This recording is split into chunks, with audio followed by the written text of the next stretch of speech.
Please welcome to next contestant, Andrew Reza Palvi, Post, Don't Roast.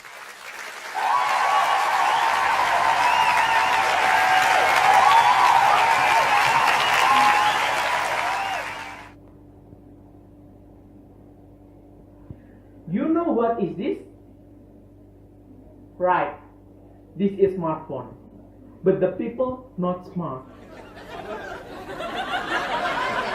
Many of you will remember that one of the original concerns surrounding the use of computer or smartphone by children was that they would cause kids to be more socially isolated.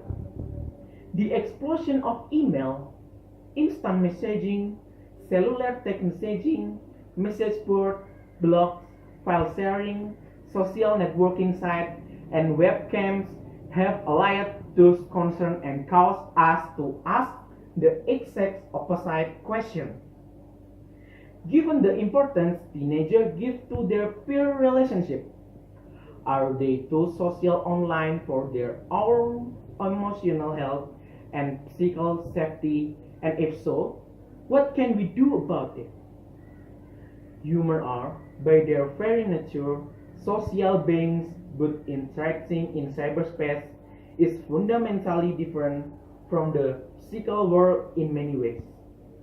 The same social cues and rules don't always apply online because the usual checks and balance don't exist. You are face to face. You can read body language or judge nuance. You can be anonymous.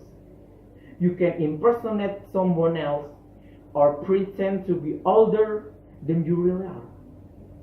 You can publish texts, photos, and videos for the entire world to see with positive or negative intent.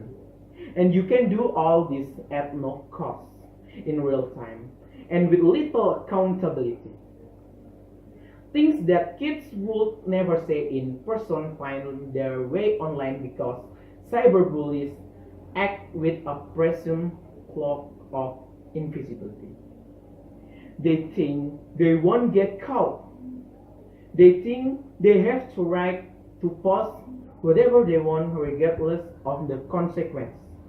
And they are removed from the tangible feedback resulting from their action. Cyberbullying is an outgrowth of these online norms and can be cruel, viscous, and emotionally harmful. It can manifest itself in the form of argument, harassment, denigration, embarrassment, or exclusion. Once hurtful content is posted online, it can be shared, copied, distributed, or printed instantly, making it impossible to take back.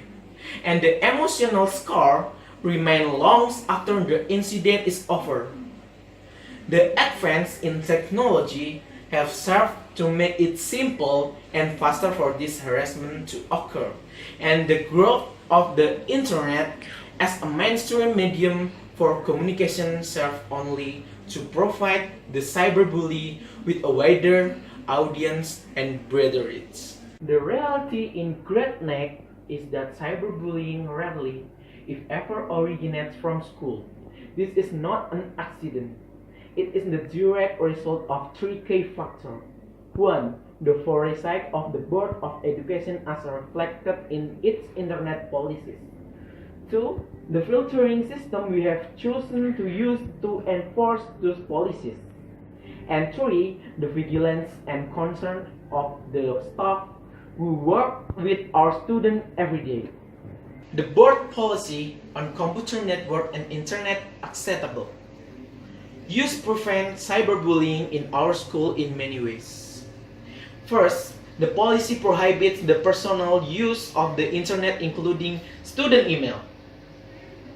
This is key policy provision makes it clear to all users that the internet is only to be used to enhance and support instruction and learning, and not indulge one person's life.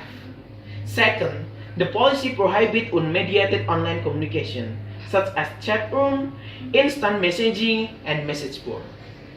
Third, the policy mandates a filter to block illegal or inappropriate websites. Fourth, the policy authorizes the use of a filter bypass to investigate a student issue that relate to their health, safety, or well-being. Secondary administrator use the filter bypass to view message board and social networking sites that are normally blocked, such as MySpace and Facebook, to investigate cyberbullying claims. The board policy on district sponsored internet publishing also prevents cyberbullying in school. The policy prohibits the posting of student last names or photographs that visually identify the student. Well, the policy does not prevent students from creating web pages because it is part of our curriculum. It does prohibit students from uploading the page. This ensures that students cannot change content directly on the web without authorization and review. Lastly, the policy prohibits us from linking to a personal website because they domain content that the district cannot control. Given this precaution, one might assume cyberbullying is not a major problem in grade 9. This is not the case. Cyberbullying occurs outside of school and spill over into the life of the school. And when this happens, it can be destructive and hurtful. One attempt to combat this occurs at South High, where we develop an anonymous feedback form which allows any user to report an incident that they are not comfortable coming forward about. Cyberbullying exists nationally, it exists on Long Island, and it exists in grade 9. School and parents must take control of the technology and be proactively involved in what children do online.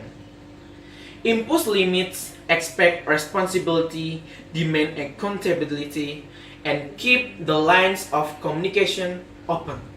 Cyberbullying is a new take on an age-old problem.